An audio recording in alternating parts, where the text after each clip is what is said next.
طرح وہ آیت جس کی فضیلت ثابت ہے اس میں سورہ بقرہ سورہ نمبر 2 کی آیت نمبر 285 اور 286 285 and 286 یاد رکھیں، اس کی بڑی فضیلت ثابت ہے، بڑی فضیلت۔ ایک فضیلت اس کی تو یہ ثابت ہے کہ نبی اکرم صلی اللہ علیہ وسلم جب آسمانی سفر آپ کو کرایا گیا جس کو ہم کیا کہتے ہیں معراج، تو معراج میں آپ کو جو تحفے ملے ان تحفوں میں سے ایک تحفہ تھا نماز 5 وقت کی، دوسرا تحفہ تھا یہ 2 آیتیں اللہ کے رسول صلی اللہ علیہ وسلم کو سیدھے دی گئی بغیر فرشتوں کے، یہ 2 آیتیں وہاں ملی تھی آپ کو، کہاں؟ معراج۔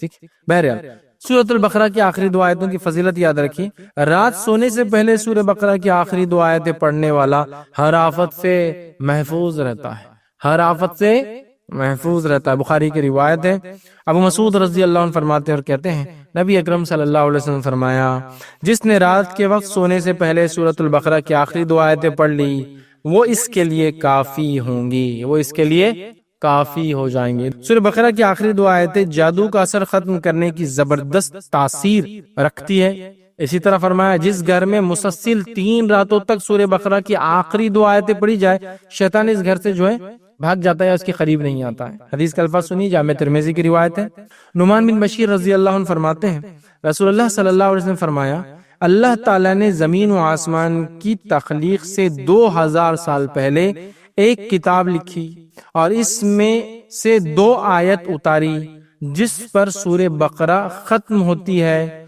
اگر یہ آیت مسلسل 3 رات تک پڑھی جائے تو شیطان اس گھر کے قریب بھی نہیں بھٹکیں گا۔ 3 رات تک مسلسل پڑھی جائے، ٹھیک ہے، 3 رات تک مسلسل اگر یہ آیتیں پڑھی جائے تو شیطان گھر کے قریب بھی نہیں بھٹکیں گا۔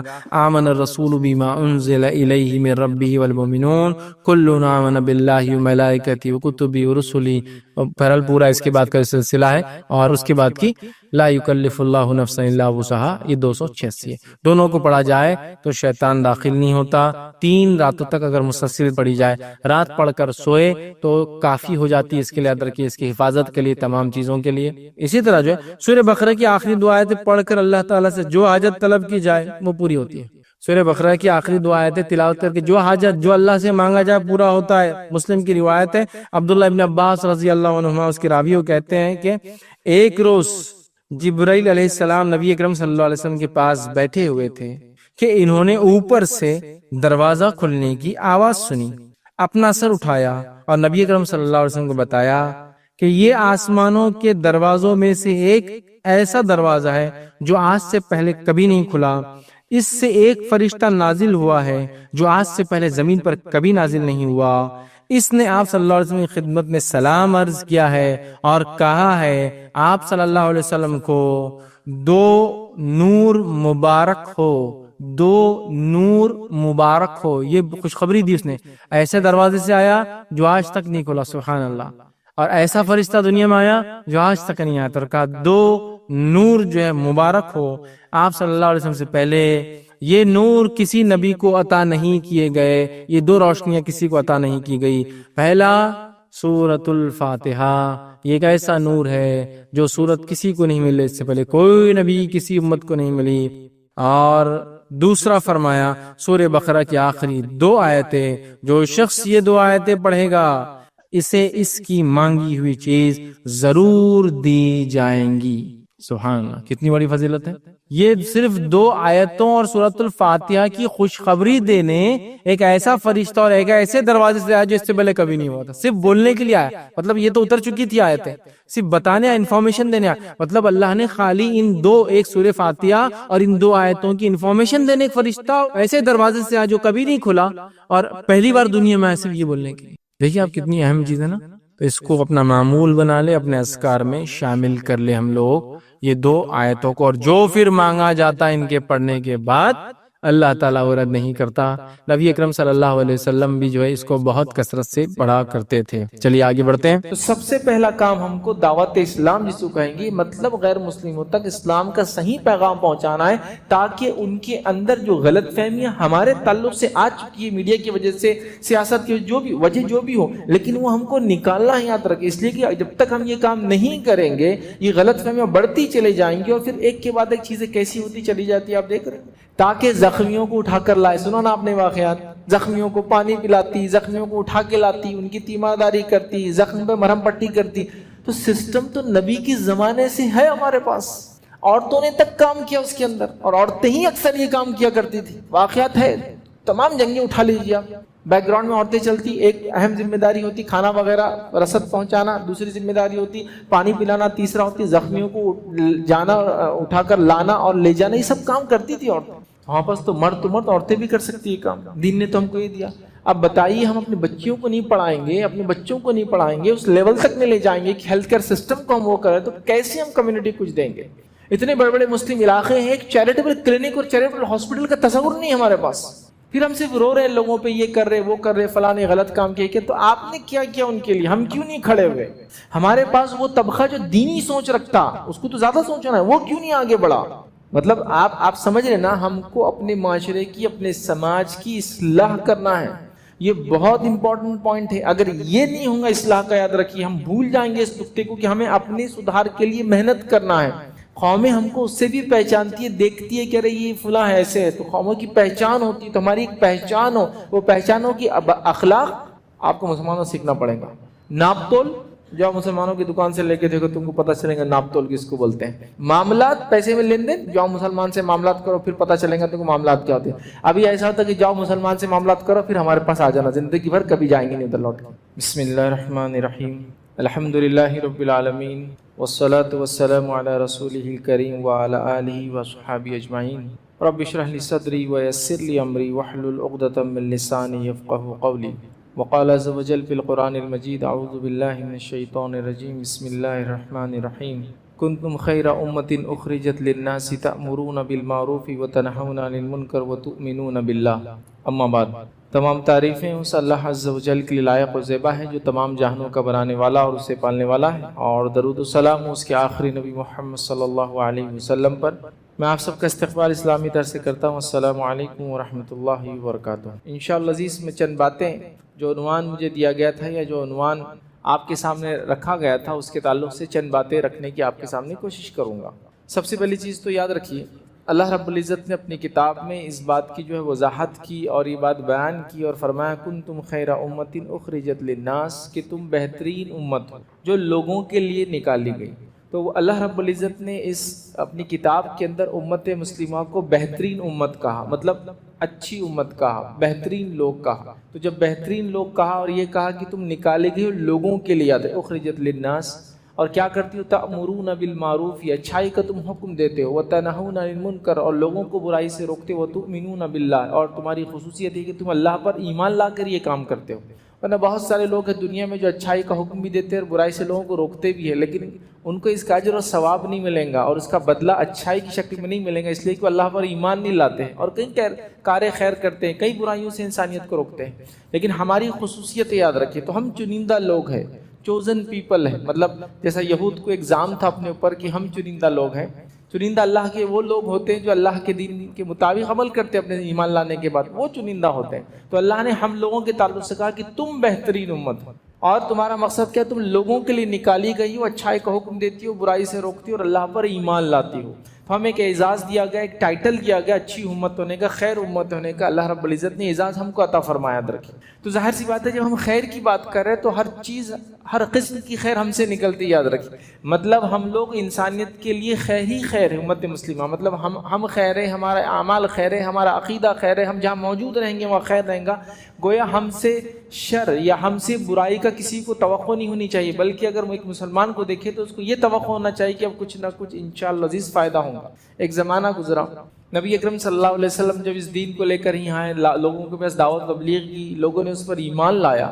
جب لوگ ان پر ایمان لائے تو وہ اتنے خیر والے لوگ بن گئے کہ وہ صحابہ کہلا. یاد رکھیں، اور اتنے خیر والے کہ انسانیت نے اس سے پہلے اور اس کے بعد اتنے خیر والے لوگ نہیں دیکھے ایک ساتھ. یاد رکھیں، صحابہ کی جو جماعت تھی انہوں نے دنیا کے لیے اتنے خیر کے کام کیے، مطلب دین کے اعتبار سے ایمان لانا، اعمال کرنا اور دیگر تمام چیزیں تھی، لیکن اس کے علاوہ بھی ہیومینٹی کے لیے، انسانیت کے لیے اتنے خیر کے کام کیے کہ لوگ آج تک بھی ان کو یاد کرتے ہیں. یاد رکھیں، یہ الگ بات ہے کچھ چیزیں ہمارے سامنے لائی نہیں جاتی ہے، لیکن جب بھی ایسا کچھ ہوتا ہے جسے کہیں گے جس کو آتھینٹک ریسرچ بولتے ہیں، جب وہ ہوتا ہے تو وہ مجبور ہوتے ہیں کہ وہ ناموں کو اور ان چیزوں کو سامنے لائے. مائیکل ایچ ہارٹ نے کتاب لکھی کہ دا 100 most influential people in the history, مطلب 100 وہ لوگ جو دنیا میں سب سے زیادہ متاثر انہوں نے انسانیت کو کیا. یہ ریسرچ ورک تھا، اور جب ریسرچ ورک ہوا تو اس نے نبی اکرم صلی اللہ علیہ وسلم کو نمبر 1 پوزیشن پہ رکھا، کیونکہ ریسرچ ورک تھا. یہ ایسی کوئی ہوا میں باتیں کہتے اور چلے جائے معاملہ ختم نہیں ہونے والا ہے کہ میں یہ کہہ دوں کہ یہ ہمارے جو جن کو ہم مانتے ہیں وہ دا گریٹسٹ پرسن، سب سے اعلیٰ انسان تھے دنیا میں گزرے. بولنے کی تو سب بول سکتے ہیں، لیکن جب ریسرچ ورک ہوتا ہے، تحقیقی چیز ہوتی ہے، تو پھر آپ ایسی ویسی علم غلم باتیں وہاں نہیں کر سکتے. تو اس نے ٹاپ دیا نمبر 1. اور عیسیٰ علیہ السلام کو جس کو وہ مانتا ہے، رب مانتا ہے، ان کا پوزیشن 3rd ہے اس کے اندر. آپ سمجھ رہے بات؟ تو اس نے اس کی وجوہات بھی لکھی. تو خیر کی جب بات ہوئی، اور اسی کتاب کے اندر اس نے عمر ابن خطاب رضی اللہ عنہ کو 58 رینک، مطلب 50واں نمبر دیا. مطلب انسانیت میں آدم علیہ السلام سے لے کر جب مائیکل ایشارٹ نے وہ کتاب لکھی تب تک کے سب سے زیادہ 100 اثر انداز شخصیتیں، اس کے اندر عمر ابن خطاب رضی اللہ عنہ کو 50واں مقام دیتا ہے. آپ سمجھ رہے ہیں؟ تو اس چیز کو سمجھنے کی ضرورت ہے کہ امت مسلمہ، ہم ہمارا عقیدہ، ہمارے اعمال، ہمارے افعال، ہم جو بھی کرتے ہیں خیر کے علاوہ کچھ بھی نہیں، اس لیے کہ اللہ نے ہم کو ٹائٹل دیا کنتم خیر امت، کہ تم خیر امت ہو جو انسانیت کے لیے نکالی گئی. تو اس بات کو ہمیں ہمیشہ یاد رکھنا ہے کہ ہمارا پیغام عالمی ہے، ہمارا دین یونیورسل عالمی ہے، ہمارے جو کتاب جو عالمی ہے، نبی اکرم صلی اللہ علیہ وسلم جو دیے گئے وہ سارے عالم کے لیے. تو یاد رکھیں ہمارے تمام جس کو کہیں گے اسلامی تعلیمات عالمی یاد رکھیں. اب آج کا جو ہمارا عنوان تھا کہ دور حاضر میں کرنے والے اہم اعمال، وہ کیا کام ہے جو دور حاضر ہے مجھے اور آپ کو کرنے کی ضرورت ہے. جو بات میں کہہ رہا ہوں یہ زمین زمان علاقے کے اعتبار سے، خاص طور سے میں نے اپنے ملک عزیز کو ذہن میں رکھتے ہوئے یہ باتوں کو لکھا ہے. اس کے اندر باتوں کا جو سیکوینس ہے، جو پوائنٹس ہے، ترتیب ہے، وہ میری اپنی کہ میں نے اس کو رکھا ہے کہ پہلے یہ کرنا چاہیے، دوسرا یہ کرنا چاہیے، اور کم بیش ایسے 10 پوائنٹس 10 اعمال میں آپ کے سامنے رکھوں گا، یا 10 ایسے کام ہیں جو مجھے اور آپ کو کرنے کی ضرورت ہے. جب اپنے نکات کی طرف میں بڑھوں گا تو کچھ نکات آپ کو ایسے نظر آئیں گے کہ یار یہ نکات یہ نقطے کو تو ضرورت نہیں تھی، یہ پوائنٹ کی کیا ضرورت تھی. لیکن تمام پوائنٹ جو میں آپ کے سامنے رکھوں گا یہ امت مسلمہ کے لیے وقت کی ضرورت ہے. صرف ہمارے لیے ضرورت نہیں ہے، اس ملک کے لیے ضرورت ہے، اور اس ملک کے نہیں، یہ تمام نکات ساری دنیا کے لیے ضرورت ہے. یاد رکھیں. تو دور حاضر میں کرنے والے جو 10 اہم کام ہیں جو میں آپ کے سامنے رکھوں گا، سمجھو ایک طرح سے یہ کام یاد رکھیے. اپنی ترتیب کے اعتبار سے میں نے رکھا، اور یہ تمام کام ضروری ہے. قرآن و سنت میں اس کے کیا بولیں گے، اس کے نصوص، اس کی بنیادیں موجود ہے. یاد رکھیے ان بنیادوں کے اوپر کچھ الفاظ جوڑ کر میں چیزوں کو رکھوں گا تو آپ یہ نہ سمجھیں کہ یار یہ کہاں ہے، لیکن وہ ہے. جیسا مثال کے طور پہ لوگوں کی خدمت کرنا، بیمار کے تعلق سے تو آپ کو بتانا ہے کہ بیمار کی تیمارداری کرنے جانا مطلب اس سے ملاقات کرنے جانا کیا ثواب ہے. اگر دن میں جاتا ہے تو شام تک 70,000 فرشتے اس کے لیے دعائیں مغفرت کرتے، اور اگر رات میں جاتا ہے شام کو تو صبح ہونے تک 70,000 فرشتے اس کی دعائیں مغفرت کرتے ہیں. ہے نا؟ تو گویا صرف مریض کو دیکھنے جانے کا اگر یہ اجر و ثواب ہے تو پھر مریض کی خدمت کرنا، مریض مطلب اس کا علاج کرنا، مریضوں کے لیے سہولت دینا، مریضوں کے لیے، سمجھ رہا بات. تو بنیادیں تو موجود ہے کہیں نہ کہیں. میں اس پہ کچھ الفاظ کے ساتھ باتیں رکھوں گا تو کوئی نہ سمجھا رہے یہ بات کہاں ہے، وہ بات ہے اس کے اندر موجود ہے کہیں نہ کہیں. ٹھیک ہے وہ لفظ سے نہیں ہے لیکن وہ چیز کا اس سے تعلق ہے گہرا. یاد رکھیے. تو 70,000 فرشتے جب صرف دیکھنے جا رہا اس کے لیے کر رہے، تو جو اس کے صحت یابی کے لیے کوشش کر رہا، جو اس پر خرچ کر رہا، جو اس کے لیے ادارے کھول رہا، جو اس کے لیے سسٹم بنا رہا، وہ سب بھی تو ثواب کے مستحق ہے. جب صرف وزٹر کا یہ اجر اور ثواب ہے تو باقی لوگ بھی تو ظاہر سے مستحق ہیں. اللہ رب العزت تو انصاف کرنے والا ہے سب کے ساتھ. تو ان چیزوں کو آپ ذہن میں رکھیں. تو آئیے وہ 10 کیا اہم کام ہے، یا وہ اعمال جو ہم کو دور حاضر میں کرنا بے حد ضروری ہے. اگر ان نکات کو ہم نے نہ کیا تو یاد رکھیے آلریڈی ہم دنیا میں پیچھے چل رہے ہیں. جو میں بات کر رہا تھا نا، ایک ایسا زمانہ گزرا ہے جب دنیا میں ایسے آگے تھے کہ لوگ ہم کو دیکھا کرتے تھے. اب میں آپ کو کیا بتاؤں، مطلب اگر اسلامی تاریخ کو آپ دیکھیں تو ہم نے اتنے خیر کے کام کیے، لوگوں کو وہ دیا جس کے بارے میں آپ تصور بھی نہیں کر سکتے. ایک ایگزامپل دیتا ہوں چھوٹا سا. اسکولنگ سسٹم ہوتا ہے، جامعات ہوتے ہیں، نظامیہ ہوتے ہیں اکثر جگہ. یاد رکھیں ایک سسٹم ہے پوری دنیا میں، پورے یورپ میں. لیکن جو اسکولنگ سسٹم ہے سب سے پہلے مسلمانوں نے یورپ کو دیا. سلجوقی جب حکومت تھی جو تقریباً ان کی جو سلطنت روم مطلب جس کو کہیں گے رومی امپائر سے جا کر ان کی حکومت لگتی تھی، اور بعد میں وہ سلجوقی 2 ٹکڑوں میں ہو گئے. تو ایک سلجوقی حکومت تھی اور ایک سلطنت روم کہلاتی تھی. یاد رکھیں. تو اس زمانے میں جو ہے جو ابو الحسن، جن کو جو ہے غالباً جو ہے ابو الحسن جو ہے نظام الملک الطوسی، یہ جو ایک وزیر تھے. یاد رکھیں ملک شاہ جو زمانے کا جو بادشاہ تھا اس کے، تو انہوں نے ایک سسٹم جاری کیا تھا، اور نظامیہ کا ایک سسٹم مطلب اسکولنگ کا ایک سسٹم بنایا تھا. تو نظام الملک ٹائٹل تھا، تو نظامیہ کا سسٹم بنایا. وہ سسٹم آج بھی نظامیہ کے نام سے مشہور ہے ہر جگہ، جہاں بھی اسکول ہوتے ہیں، مدارس ہوتے ہیں، پرانے ہی نام ہوتے ہیں. تو پورے سلجوقی حکومت میں ایک سسٹم بنا دیا تھا. اسکول کے سلیبس کو گورنمنٹ ڈیزائن کرتی تھی، ٹیچرز کو گورنمنٹ اپوائنٹ کرتی تھی، بچوں کو ایک سسٹم سے پڑھایا جاتا. امتحان کے پرٹیکولر وقت ہوتے تھے، امتحان کے بعد بچوں کے سلیکشن ہوتے تھے، سلیکشن کے بعد ان کو مختلف جابس پہ ریکروٹ کیا جاتا تھا. ایک سسٹم بنایا. وہاں سے نکل کے پورے یورپ نے سسٹم کو اڈاپٹ کیا. اس زمانے میں جب یورپ کا اسکولنگ سسٹم بھی موجود نہیں تھا، تعلیم نہیں ہوتی تھی، مسلمان جو ہے چراغوں میں نہیں، مسلمان کے جو راستے ہوتے تھے جو ہے شہروں کے ادرک کے، اس کے اوپر جس کو کہیں گے روشنائی کی جاتی تھی، مطلب راستے تک ان کے جو ہے روشنائی میں تھے، مطلب اس پہ لائٹس ہوا کرتی تھی ایک زمانے میں. یورپ کا حال یہ تھا کہ گھر میں جلانے کو دیے لوگوں کے پاس ہوتے نہیں تھے. اس بستی میں تھا یورپ، جس کو وہ ڈارک ایجز کہتے ہیں. وہ ہمارا جو ہے جس کو کہ سب سے برائٹسٹ اور گولڈن پیریڈ تھا، یاد رکھیے. تو وہاں سے انہوں نے لے کر ایک سسٹم بنایا. پھر ہم آج ان کو دیکھ کے فن لینڈ ماڈل، یہ ماڈل، یو کے model, Oxford model, Cambridge model, IGCSE ہے نا، یہ سب لے رہے ہیں. ICSE بورڈ، یہ کہیں نہ کہیں امت مسلمہ کے دیے گئے جو ہے تعلیم کا طریقہ ہے، جو انہوں نے آج اڈاپٹ کیا، اس کو ڈیولپ کیا، اس کو آگے بڑھایا، اور پھر آج ہم ان سے ہم ہی لے رہے ہیں اور ہم اس میں پڑھ رہے ہیں. یہ بات کو آپ سمجھیے. دیگر مذاہب نے دنیا کی تعلیم کو حرام قرار دیا تھا. یہ وہ زمانہ تھا.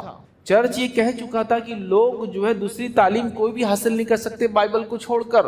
جو یہ کرے گا اس کو سزائیں سنائی جاتی تھی. واقعات موجود ہے، کئی سائنسدانوں کی جانیں لی گئی صرف اس وجہ سے کہ انہوں نے جو انکشافات کی وہ بائبل سے ہٹ کر تھے. آپ سمجھ رہے بات؟ تو یہ وہ زمانہ تھا. ان کے لیے ڈارک ایجز تھا، وہ ہمارے لیے گولڈن پیریڈ چل رہا تھا. لیکن ہم وہ سب چیزیں بھول گئے. حالات یہ ہو گئی کہ اس زمانے میں جب ہم پہنچتے تھے تو لوگ یہ سمجھتے تھے کہ اب ترقی آنا شروع ہو گئی، اب اس کے بعد صرف ترقی اور کچھ نہیں. اس کے چونکہ مسلمان آ گئے. اور آج حالات یہ کہ اگر ہم جس جگہ، جس بستی میں رہے، جس علاقوں میں لوگ کہہ رہے سب سے یہ بدحال بستی، سب سے برے علاقے، سب سے جس کو کہیں گے جاہل لوگ، سب سے جو پسماندہ لوگ، اکنامکلی سب سے جس کو کہیں گے غربت کے جو سطح سے نیچے والے لوگ، یہ امت مسلم. ٹھیک ہے، اس میں کچھ چیزیں جھوٹ بھی ہو سکتی میں مانتا ہوں، لیکن کچھ نہ کچھ تو حقیقت ہے. یہ بھی آپ کو ماننا پڑے گا. کچھ نہ کچھ تو بات ہے کہ وہ ایک زمانہ تھا، ہمارے آنے کو لوگ خیر سمجھ رہے تھے، اچھے شگون لے رہے تھے.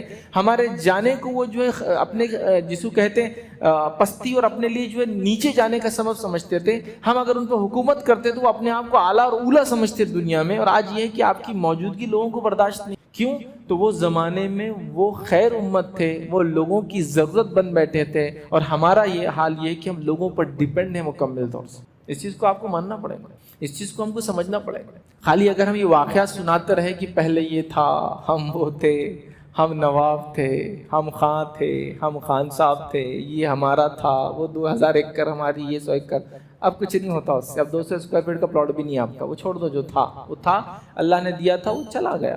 اس لیے کہ وہ ضرورت ہے لوگوں کی، تو لوگوں نے ان کو اپنے سر پر بٹھا کے رکھا. آپ اندازہ لگائیے اسے قلیل تعداد میں مسلمان اس ملک کے اندر 800 سال 900 سال تک حکومت. آپ سوچو خالی اس کو تھوڑا سا. تعجب والی چیز نہیں دکھتی. آج ہماری گورنمنٹ کے حساب سے 13% ہے ہم.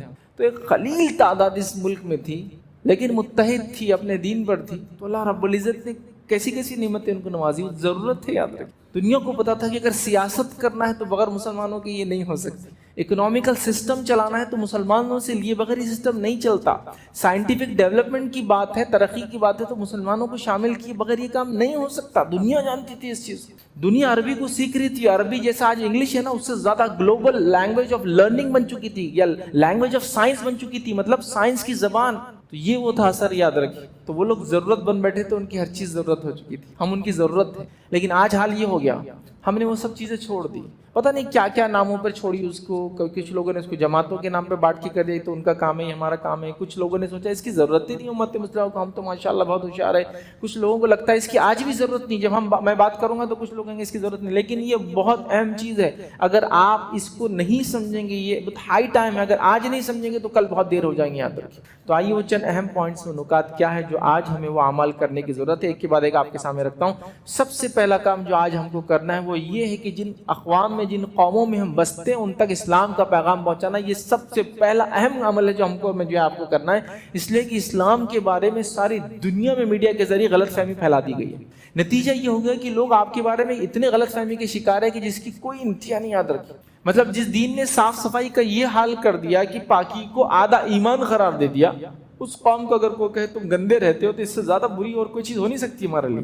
آپ سمجھ رہے؟ اور صاف صفائی کا غربت سے کوئی تعلق نہیں، سلیقے کا غربت سے کوئی تعلق نہیں۔ نبی اکرم صلی اللہ علیہ وسلم کا گھرانہ انتہائی غریب تھا لیکن سلیقہ یاب تھا ایک دم۔ تو سلیقے کا غربت سے کوئی لینا دینا نہیں ہوتا دور دور تک، سلیقہ ہی ہوتا ہے۔ غربت میں بھی لوگ سلیقے مند زندگیاں گزارتے ہیں، لیکن آج ہمارا معاملہ دیکھیے۔ تو سب سے پہلا کام ہم کو دعوت اسلام جس کو کہیں گے، مطلب غیر مسلموں تک اسلام کا صحیح پیغام پہنچانا ہے، تاکہ ان کے اندر جو غلط فہمیاں ہمارے تعلق سے آ چکی ہے میڈیا کی وجہ سے، سیاست کی وجہ جو بھی ہو، لیکن وہ ہم کو نکالنا ہے یاد رکھیں۔ اس لیے کہ جب تک ہم یہ کام نہیں کریں گے یہ غلط فہمیاں بڑھتی چلی جائیں گی، اور پھر ایک کے بعد ایک چیزیں کیسی ہوتی چلی جاتی ہے آپ دیکھ رہے ہیں۔ ایک بیماری نکلتی ہے، دنیا کے کونے سے نکلتی ہے، دنیا کے اندر پھیل جاتی ہے۔ کسی ملک نے کسی قوم یا کسی خطے یا کسی علاقے یا کسی ریس، جس کو بولتے ہیں نا، نسل پہ الزام نہیں ڈالا کہ تمہارے وجہ سے آئی، تم ہمارے ملک میں یہ لائے، کبھی نہیں ہوا ایسا۔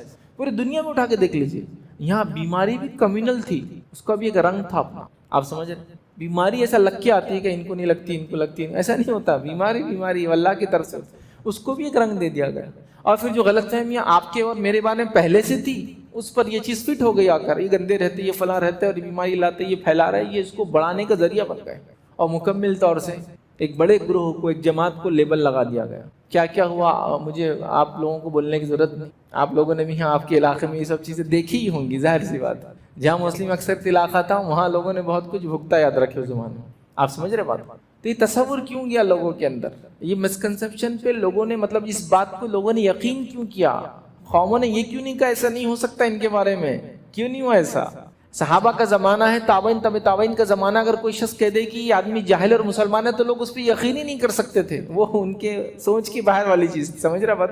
تو ایسا کیوں نہیں ہوا کہ اقوام عالم یا قومیں ہمارے ساتھ کھڑے ہو کر یہ کہنے لگی کہ یہ ایسے ہو ہی نہیں سکتے، جس کے دین کے اندر ایک جان کو لینا تمام انسانیت کو قتل کے برابر ہے، وہ لوگ کیسے کسی کی جان کے خلاف کام کر سکتے؟ آپ سمجھ رہے بات؟ تو یہ سمجھنے کی چیز تھی، لیکن غلط فہمیوں نے کیا کیا اس چیز کو ختم کرے۔ تو پہلا سب سے اولین کا میرر آپ کا ہے کہ ہم جو غلط فہمیاں اقوام عالم میں، ہمارے اطراف میں، برادران وطن کے اندر پھیل چکی ہیں، ان غلط فہمیوں کو دور کرے۔ ہر علاقے کی الگ غلط فہمیاں، اس کو الگ انداز سے، الگ ڈھنگ سے، ایک صحیح نہج کے تحت ان کی زبان کے اندر آپ کو اور ہم کو کام کرنے کی ضرورت ہے۔ حالانکہ غلط فہمی کو دور کرنا دعوت اسلام کا ایک شعبہ ہے، لیکن آج اتنا اہم ہو چکا ہے، جب تک یہ غلط فہمی نہیں نکلیں گی تو صحیح میسج وہ لینے والے آپ کا اور میرا نہیں ہے، یاد رکھیے۔ سمجھ رہے ہیں بات؟ تو لہٰذا بے انتہا ضروری ہے۔ اب غلط فہمی جب پھیلتی تو اثر کیسا ہوتا دیکھیے، میں ایک چھوٹا سا واقعہ سناتا ہوں۔ میں ایک جگہ مجھے موقع ملا، جیل تھا اور ربیع الاول کا مہینہ تھا، تو جیلرز جو ہوتے، سپرنٹینڈنٹ ہوتے، اس کے سنبھالنے والے، تو وہ کیا کرتے، ہر مذہب کے اعتبار سے ان کے تہوارات اور رسومات وغیرہ ہوتے تو پروگرامز رکھتے ہیں۔ ربیع الاول کا مہینہ تھا، میں اس شہر میں تھا، تو انہوں نے پتہ لگایا کہ کوئی ہے جو آ کر قیدیوں کو کچھ محمد صاحب کے بارے میں صلی اللہ علیہ وسلم کچھ بتا دے، ان کا جنم دیوس ہے، جنم کا اوسر ہے، تو وہ مہینہ ہے تو کچھ کر۔ اب ساری امت نے تو اس پہ اتفاق کر ہی لیا کہ اس مہینے میں نبی اکرم صلی اللہ علیہ وسلم کے بارے میں لوگوں کو بتایا جاتا ہے کسی بھی ڈھنگ سے، ٹھیک؟ پروگرامز ہوتے، جلسے جلائس ہوتے، سنت اتباع سنت کی بات ہوتی ہے، آپ کی آمد کے بارے میں جو بھی بہرحال۔ تو وہ موقع تھا تو اس نے ڈھونڈا، میں اسی شہر میں تھا تو میں نے کہا ٹھیک ہے ہم کر لیں گے۔ اب وہ جیل میں پروگرام رکھا گیا، تو ایسا جیسے یہاں ہے، میں یہاں تھا اور میں جیل کے اندر تھا، لوگ جیل قیدی تھے باہر تھے، مطلب ادھر لوگ بیٹھے تھے تو ادھر جالیاں تھیں، وہ لوگوں کو لا کے لوگ بیچ میں بٹھا دیا گیا۔ کچھ سیلز ایسے تھے کہ ایسے آ کے کراس کھلتے تھے اندر، ان میں الگ جالیاں تھیں، تو بتایا گیا ان میں ایسے لوگ ہیں جن کو دوسرے قیدیوں سے ملنے کی اجازت نہیں ہوتی، ہارڈ کور کرمنلز ہے، ڈکیٹس ہیں، مطلب ڈکیتی کی قتل کرتے تھے، ایسے لوگ یہ اس میں ہیں۔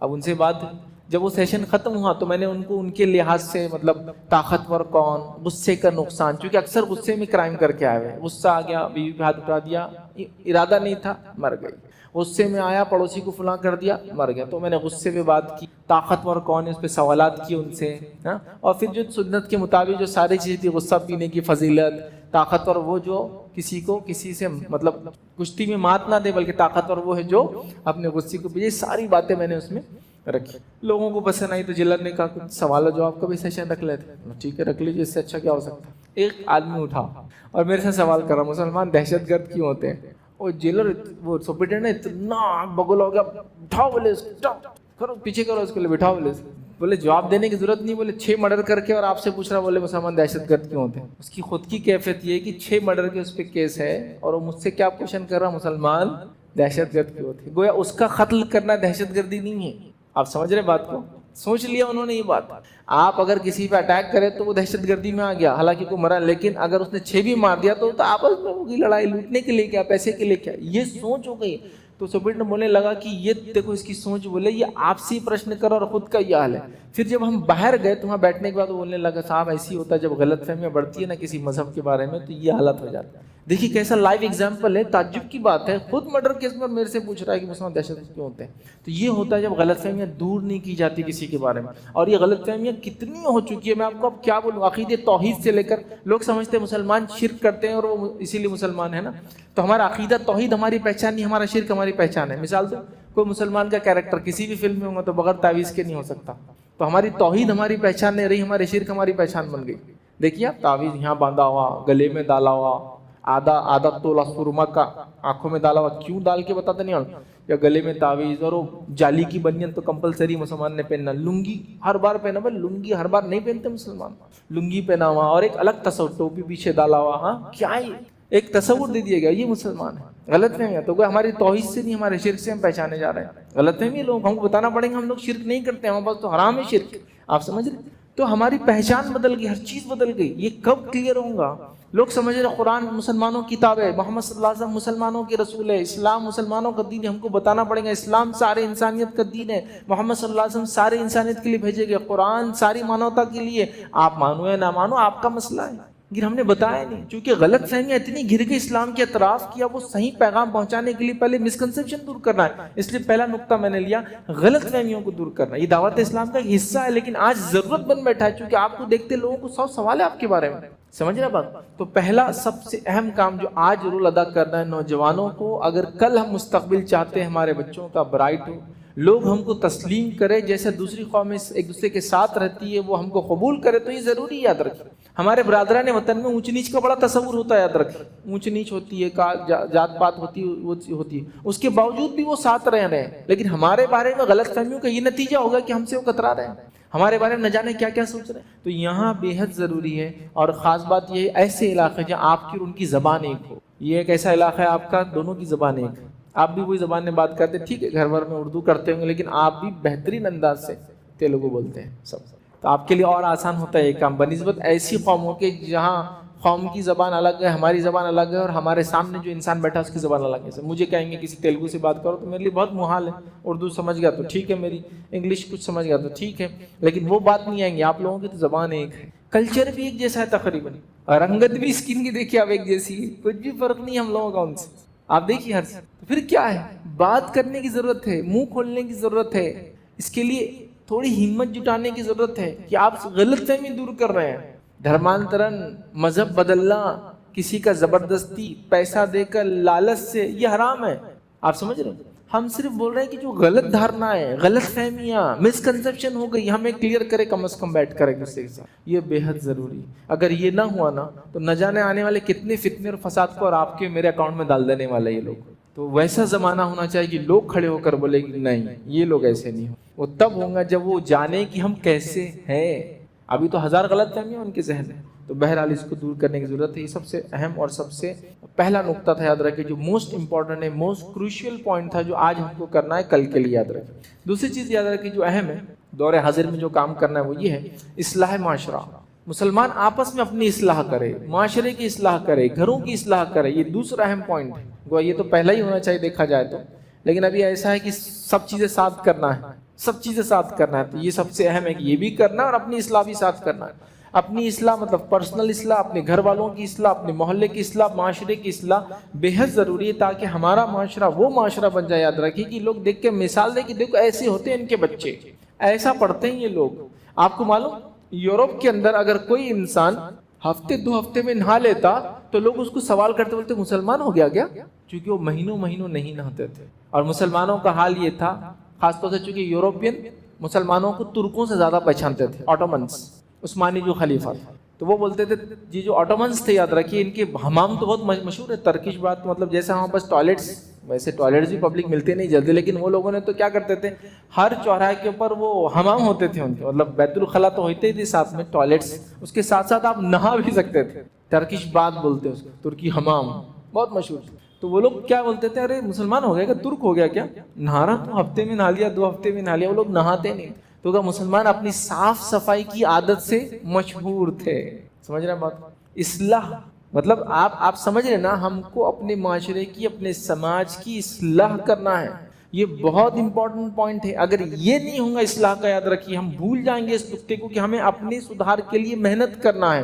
قومیں ہم کو اس سے بھی پہچانتی ہے، دیکھتی ہے کہ ارے یہ فلاں ایسے ہے، تو قوموں کی پہچان ہوتی ہے. تو ہماری ایک پہچان ہو، وہ پہچان ہو کہ اخلاق آپ کو مسلمانوں سے سیکھنا پڑے گا. ناپ تول جو مسلمانوں کی دکان سے لے کے دیکھو تم کو پتہ چلے گا ناپ تول کس کو بولتے ہیں. معاملات پیسے میں لین دین، جاؤ مسلمان سے معاملات کرو پھر پتہ چلے گا تم کو معاملات کیا ہوتے ہیں. ابھی ایسا ہوتا ہے کہ جاؤ مسلمان سے معاملات کرو پھر ہمارے پاس آ جانا، زندگی بھر کبھی جائیں گے نہیں ادھر لوٹ کے. یہ حال ہو چکا ہے. آپ سمجھ؟ تو اپنی اصلاح، اپنے گھر والوں کی اصلاح، اپنے سماج کی اصلاح، اپنے معاشرے کی اصلاح. کہ لوگ کہیں کہ صفائی دیکھنا ہے تو وہ محلے میں چل جاؤ مسلمانوں کی، تو تم کو پتہ چلے گا صفائی کس کو بولتے ہیں. یہ ہوتی ہے صفائی. معاملات کرنا ہے، اچھی بات چیت دیکھنا ہے، اخلاق دیکھنا ہے، پڑھائی لکھائی کو دیکھنا ہے. تو جو مسلمانوں میں جاؤ دیکھو، وہ بتائیں گے تم کو پڑھتے کیسا، لکھتے کیسا، اخلاق کیسے ہوتے، بات چیت کیسا کرتے، معاملات کیسا کرتے. آپ سمجھ رہے بات؟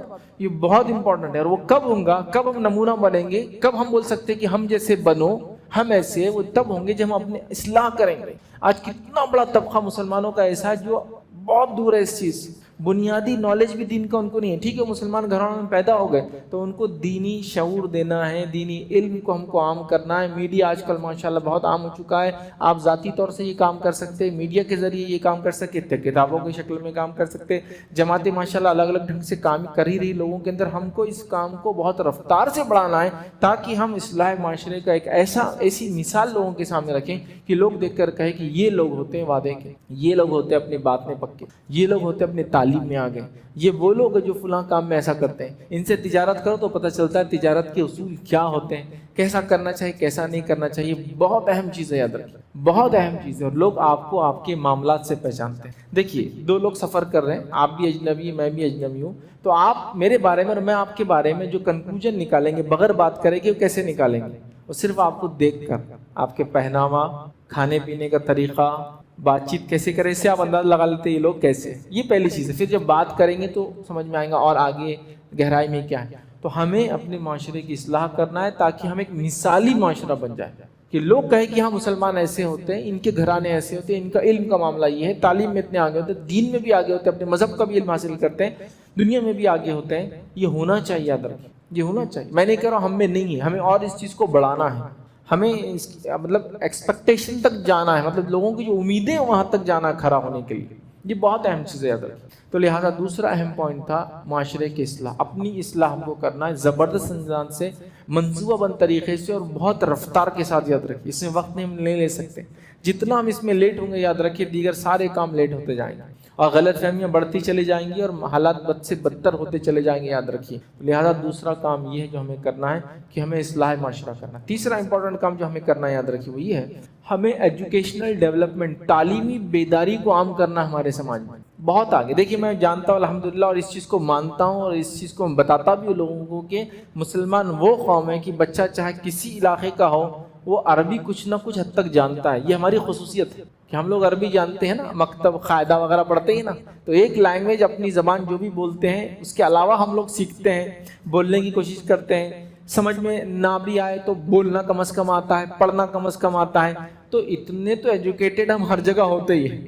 لوکل علاقے کی تعلیم کے علاوہ عربی تو ہم حاصل ہی کرتے ہیں. یہ تو ہمارا ایک امتیاز شروع سے ہی رہا ہے، سمجھ رہے آپ. لیکن میں کہہ رہا ہوں اور آگے بڑھ کے کمپیٹ کرے سماج سے، ایجوکیشنل ڈیولپمنٹ میں آگے بڑھے. سماج کے اندر جو علم جس رفتار سے پھیل رہا ہے، سائنس اور ٹیکنالوجی جس کو عام زبان میں بولتے ہیں، اس رفتار سے ہم آگے بڑھے اور ہم کبھی بھی اس میں پیچھے نہیں تھے اور انشاءاللہ کبھی پیچھے رہیں گے بھی نہیں. مسئلہ یہ کہ ہم نے اپنے اسلاف اور ان کی تعلیمات کو، نبی اکرم صلی اللہ علیہ وسلم کا زمانہ ہے، آپ مدینے میں پہنچے، لوگ مدینے میں کھجوروں کے جھاڑ پر کچھ گرافٹی کرتے، گرافٹی سمجھتے ڈیزائنز بناتے تھے، ڈیزائنز. نبی اکرم صلی اللہ علیہ وسلم نے اسے منع کر دیا. اس سال کھجور کم ہوئی، صحابہ کہ اللہ کے رسول صلی اللہ علیہ وسلم کھجور کم ہوئی اس سال. وہ آپ نے اس سے منع کر دیا نا، کیونکہ وہ جو ڈیزائن بناتے تھے اس سے کیڑے اٹریکٹ ہوتے تھے، پالینیشن ہوتا ہے، مطلب ادھر کے مذکر جھاڑ میل جھاڑ کا فیمیل جھاڑ پہ بیٹھتا ہے تو پھر اس کو پھل اچھے آتے ہیں. نبی اکرم صلی اللہ علیہ وسلم فرمائے دنیا کے معاملات تم مجھ سے بہتر جانتے ہو، لیکن جب دین میں کوئی بات کہوں تو اس کو مان لیا کرو. تو آپ کو سائنٹیفک ڈیولپمنٹ کے اندر پوری چھوٹ دے دی گئی ہے. دنیا کے معاملات تم بہتر جانتے ہو, ڈیزائننگ سے کلیئر ٹیکٹ ہوتے ہیں, تمہارا مسئلہ ہے, تم اس کو کر سکتے ہو. تو ہم کو چھوٹ دے دی گئی, فری ہینڈ دے دیا گیا کہ سائنس ٹیکنالوجی کے اندر تم آگے جا سکتے ہو, حلال حرام کی تمیز رکھو اور کہیں تک بھی تم جا سکتے ہو. لیکن ہم لوگوں نے تمام چیز, اب سائنس اور ٹیکنالوجی میں ڈیولپمنٹ ایجوکیشن سے شروع ہوتا ہے, بنیادی تعلیم سے ہی شروع ہوتا ہے نا. تو ہم کو ایجوکیشنل ڈیولپمنٹ ہمارا بہت زبردست انداز سے کرنا ہے. ہم لوگ پرائمری نہیں بلکہ ہائر ایجوکیشن لیں گے, ہائر ایجوکیشن نہیں اس کے اندر ہائر ایجوکیشن لیں گے. اپنے دین کا تو الحمدللہ ہم عربی کی شکلیں وغیرہ اوپر چونکہ نقطے ہو گئے, میں اس لیے اس پر ڈسکشن نہیں کر رہا ہوں. اپنے اصلاح کے اندر وہ سب آ چکا ہے دینی معاملہ. دین کے ساتھ ساتھ ہم کو دنیا کے اندر بھی آگے بڑھنے کی کوشش کرنا ہے, زبردست انداز سے کوشش کرنا ہے. اور تعلیم میں خاص طور سے آگے بڑھیں گے, اور خاص طور سے لڑکیوں کی تعلیم کا ہم نظم کریں گے. ریزن, وجہ وہ اس لیے کہ اگر لڑکی تعلیم یافتہ ہوتی ہے تو بچے تعلیم یافتہ ہوتے, یاد رکھیں. اور بچے ماں کا خواب ہوتے, اس بات کو آپ یاد رکھیں, بچے ماں کا خواب ہوتے. اگر میں آپ کو مثالیں دینے بیٹھوں تو آپ پریشان ہو جائیں گے. اتنی محنت اور مشقت صحابیات نے کی اپنے صرف نونہال جن کو صحابہ کہتے ہیں اپنے بچوں کی تربیت کے اندر. والد کا تو کیا حال تھا, آپ صحابہ کے واقعات پڑھی, میں فلاں وقت میں ایمان لایا اور اس کے بعد میں یہاں رہا, 7 آپ سے گیا فلاں جگہ گیا, یہاں سے چلا گیا وہاں چلا گیا, 6 مہینے یہاں سال بھر وہاں فلاں کیا. ان کو تو وقت ہی نہیں تھا. یہ کون تھے جو صحابہ کی تربیت کرے تھے, جو ننھے منے تھے؟ یہ ان کی مائیں تھی, یاد رکھی. کیونکہ ماؤں کا ایک اصل کام جو ہے وہ یہ ہے کہ اولاد کی تربیت, یاد رکھی. والد کا بھی یہ ذمہ ہے, لیکن والد ماں کے جیسا نہیں کر سکتا. اس کو سمجھنے کے لیے میں کہا ماں وہ ہے جو ڈیلی ان کو ایجوکیٹ کریں گے جیسے ٹیچر کرتا ہے, اور والد ایک انسپیکٹر یا ایک پرنسپل یا ایک سمجھ کبھی آ کے چیک کر لیا کیا ہوا, کتنا پڑھا, کیسا لیا, ایگزامنر ہوتا ویسا کریں گا. چونکہ باپ حلال روزی کی مشقت کے اندر دن رات پریشان ہوتا ہے. تو صحابہ پریشان تھے, نبی کریم صلی اللہ علیہ وسلم کے ساتھ گھوم رہے تھے, کیا کچھ نہیں کر رہے تھے. یہ صحابیات کی تربیت کا نتیجہ یہ بچے تھے, یاد رکھیں. تو وہ کب تعلیم یافتہ ہوں گی, جبھی تو تعلیم کے بارے میں کریں گے. ماں کا خواب ہوتے ہیں بچے, تو ماں تعلیم یافتہ ہوں گی تو وہ ان کو نئے خواب دکھائیں گے, سمجھ رہے, ان کو اونچی سوچ دیں گی کہ کیا کرنا ہے, تمہیں کیا سوچنا ہے. اب ایک ماں کی سوچ چھوٹی سوچ ہے تو بچے کو صرف دادی کے خلاف ہی بہکا رہی, یہ ہوتا ہے, چھوٹی سوچ ہے اس. لیکن جب وہ سوچ سے اونچے نکلیں گے, اور اگر اس کی ساس کچھ بولتی بھی تو بچے کو بولیں گے دادی جو بولتی ہے وہ سننا چاہیے, وہ بڑے ہیں, تم کو یہ کرنا ہے, اس جھگڑے کے بیچ میں تم کو نہیں آنا, آگے چلو. یہ ہوتا ہی ماں. امام احمد بن حنبل رحمہ اللہ کے تعلق سے ان کی اگر آپ زندگی پڑھیں گے تو ان کی والدہ ان کو روز مدرسہ چھوڑنے جاتی اور لے کر آتی. مدرسے کے بعد اپنے بچے سے جو ننھے منے احمد تھے ان سے کہتی تھی کہ تم دوسرے مشائخ کے ساتھ رکا کرو, تھوڑی دیر تک عام طلبہ عام اسٹوڈنٹس نکل جاتے ہیں, تم رکا کرو, چونکہ تم اگر ان کی صحبت میں رہو گے تو تمہیں علم حاصل ہوگا. یہ تو ٹھیک ہے اسکول میں کلاس میں جو ہوتا ہے, لیکن ان کے ساتھ معاملات میں رہو گے تو ان کے ساتھ بیٹھا کرتی. کہ آپ کے والد کا انتقال ہو گیا تھا, آپ یتیم تھے, ماں کی کوشش. امام شافعی رحمہ اللہ اپنی والدہ کو دعا کی دیا کرتے تھے, بڑے بڑے امام ہیں اس لیے ان کی چھوٹی چھوٹی مختصر کچھ زندگی کی باتیں رکھ رہا ہوں. تو اپنی والدہ کو دعا کرتے تھے اور کہتے تھے آج جو میرا حافظہ اتنا تیز ہے میری جو ہے والدہ کی کوشش کی وجہ سے, اس لیے کہ ان کی غربت تھی, غربت کی وجہ سے ان کی والدہ جاتی تھی اور بچے کے لیے کتاب پیپر لگتے تھے, پین لگتا تھا, بڑی قیمتی چیز تھے, نہیں ملتی تھی, تو بچے کچھ پیپر جو لوگ اکاؤنٹنٹس وغیرہ پھینک دیا کرتے تھے وہ جمع کر کے لاتی تھی اپنے بچے کے لیے کہ پڑھے گا بچہ اس پہ لکھے گا. اور سیاہی کبھی لاتی تھی, جتنی مل گئی, جو نہیں ملی. تو امام شافعی کو جب نے کہا کہ یہ قلم مطلب اتنی سیاہی اور اتنا پیج پڑتا نہیں ہے, تو والدہ نے کہا تم حفظ کر لیا کرو شافعی, اس لیے کہ اس سے زیادہ پیسے نہیں اپنے پاس, لا نہیں سکتے. تو امام شافعی نے کیا کیا, پھر حفظ کرنا شروع کر دیا. وہ کہتے ہیں میرے حفظ میری ذہانت سے میری والدہ کی وجہ سے, پیسہ نہیں تھا, لکھنے کو نہیں تھا, تو یاد کر لوں گا تو لکھنے کا پیپر کی ضرورت نہیں. آپ بہت حافظہ تیز تھا آپ کا. تو ماں دیکھیے بچے کے لیے کیا محنت نہیں کر رہی, پیپر ڈھونڈ کے لا رہی ہے, بچی بھی سیاہی ڈھونڈ رہی ہے. امام مالک کے تعلق سے آتا ہے کہ انہوں نے کہیں لوگوں کو دیکھ لیا جو گاتے تھے, تو ان کے ذہن میں ایک بات آ گئی میں بھی بڑا ہوں تو ایسا کروں گا. والدہ کو جیسی پتہ چلا کہ بچہ ایسی بات کر رہا ہے, ان کی والدہ نے فوراً ان کو, جیسے اس زمانے میں جو علماء ہوتے تھے وہ جو لباس پہنتے تھے, جس طرح سے رہتے تھے ویسا لباس پہنانا شروع کر دیا تاکہ ان کا ذہن ادھر نہ جائے بلکہ علماء کی طرف جائے. تو مائیں جو ہے بچوں کی زندگی کیا نہیں کرتے. امام احمد بن حنبل کی آپ زندگی پڑھی, آپ تا حیات اپنی ماں کو دعا دیتے رہتے تھے. انس بن مالک رحمہ اللہ کا واقعہ ہے, وہ ہمیشہ مجلسوں میں بیٹھتے تو کہتے تھے اللہ تعالیٰ میری ماں پہ رحم کرے, یہ ان کی تربیت کا نتیجہ ہے جو انس اس طرح سے ہے. تو یہ ماں تھی, مائیں. تو ماں تعلیم یافتہ ہوں گی تو وہ خواب دیکھیں گی, وہ اپنے بچے کے بارے میں سوچ رکھیں گی, اور بچے ماں کا خواب ہوتے ہیں, وہ جہاں تک سوچتی وہاں تک ان کو پہنچا دیتی لے آئے. یہ اس کی تڑپ ہوتی ہے, اس کی لگن ہوتی ہے, اس کی سوچ ہوتی ہے, اس کی دعائیں ہوتی ہیں اس کے اندر. تو تعلیم ایجوکیشن سائنس ٹیکنالوجی میں آپ آگے جائیے. آپ کے دین نے, ہمارے دین نے ہم کو اس میں پیچھے نہیں رکھا. اسلاف کے واقعات اس زمانے کے آپ تھوڑا سوچیے, کیسے انہوں نے اتنے بڑے بڑے حکومتوں کو مینیج کیا,